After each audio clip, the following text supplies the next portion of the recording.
সামবেদ, মন্ত্রদ্রষ্টা ঋষি কবিদের আমার প্রণাম। চতুর্থ অধ্যায়। এই অধ্যায়ের মন্ত্র সংখ্যা 56। মন্ত্রদ্রষ্টা ঋষি কবিরা হলেন যমদগ্নি ভার্গব, ভৃগু বারুণী বা যমদগ্নি ভার্গব, কবি ভার্গব, কশ্যপ, মারীচ, মেধাতিথি, কার্ণ, মধুছন্দা, বৈশ্বামিত্র, ভরদ্বাজ, বৃহস্পত্য, সপ্ত ঋষি অর্থাৎ কশ্যপ, গৌতম, অত্রি, বিশ্বামিত্র, যমদগ্নি, বশিষ্ঠ, পরাশর শাক্ত, পুরুহম্মা, নাহুস, পবিত্র আঙ্গিরস, সৌভরী কার্ণ, গোসুতি ও অশ্বসুক্তি কার্ণায়ন এবং তিরশ্চি আঙ্গিরস।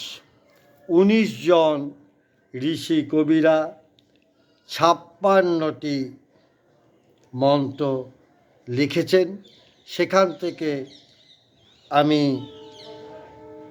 নির্বাচিত কয়েকটি মন্ত্রের পাঠ নেব। মন্ত্রদ্রষ্টা ঋষি কবিদের জানাবো আমার প্রণাম।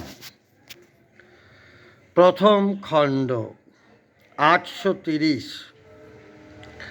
সকল সৌভাগ্যকে লক্ষ্য করে এই সোমধারা রশ্মিকে আশ্রয় করে দ্রুত বিস্তার লাভ করছেন।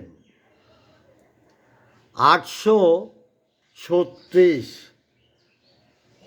তোমাকে মহান দুলোকের নিবাসস্থান সমূহে বল সেনারা ধারণ করে আছে। সেই চারু মঙ্গলময় তোমার কাছে বাড়িধন প্রার্থনা করি। 840।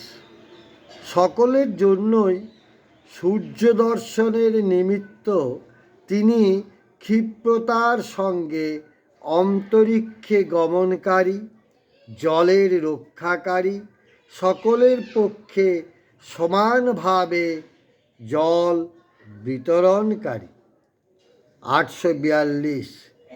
হে হরি মানে হরিতবর্ণ সোম বা সর্ববস্তু হরণকারী, তুমি জনগণের প্রার্থনা পূরণের জন্য স্তুতিযুক্ত হয়ে জল মিশ্রিত অন্নধন বিতরণ করো।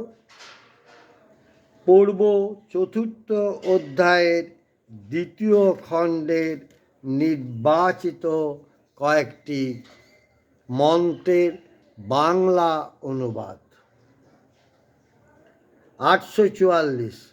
কবি মানে ক্রান্তদর্শী, কবি, গৃহপতি, যুবা, হব্যবাহী, জিহু আশা, অগ্নিদেব, অগ্নি দ্বারা সুপ্রজ্বলিত হন। 848। হে মিত্র বরুণ, তোমরা উদক বর্ধক ও উদক স্পর্শী, তোমরা সৎকর্মের জন্য মহান যজ্ঞকে ব্যক্ত করেছ। 852।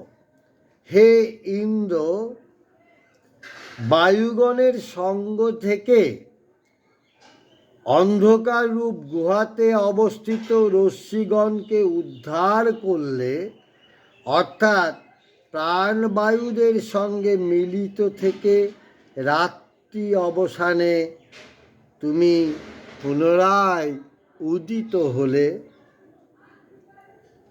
855। হে আর্য, হে সৎকর্মের পালক ইন্দ্র অগ্নি, তোমরা বৃত্ত ধ্বংস করো, অনিষ্টকারক শক্তিকে ধ্বংস করো, সকল অপশক্তিকে বিনাশ করো। পূর্ব উত্তরার্চিক চতুর্থ অধ্যায়ের তৃতীয় খণ্ডের কয়েকটি অনুবাদ। 856।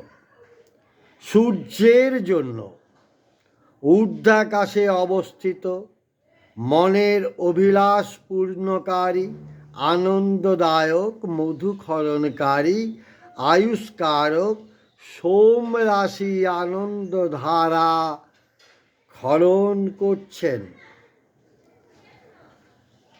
860। গবাদি পশুগণ সোমকে কামনা করে, বিপ্রগণ স্তুতির দ্বারা সোমকে সম্ভাষণ করেন। পবিত্রীকৃত সোম স্তুত হচ্ছেন, সোমকে তিষ্টুপ ছন্দে নবসাজে সজ্জিত করছেন। 861। হে সোম, তুমি এইভাবে পরিষিক্ত হয়ে, পরিশোধিত হয়ে আমাদের কল্যাণের জন্য খরিত হও।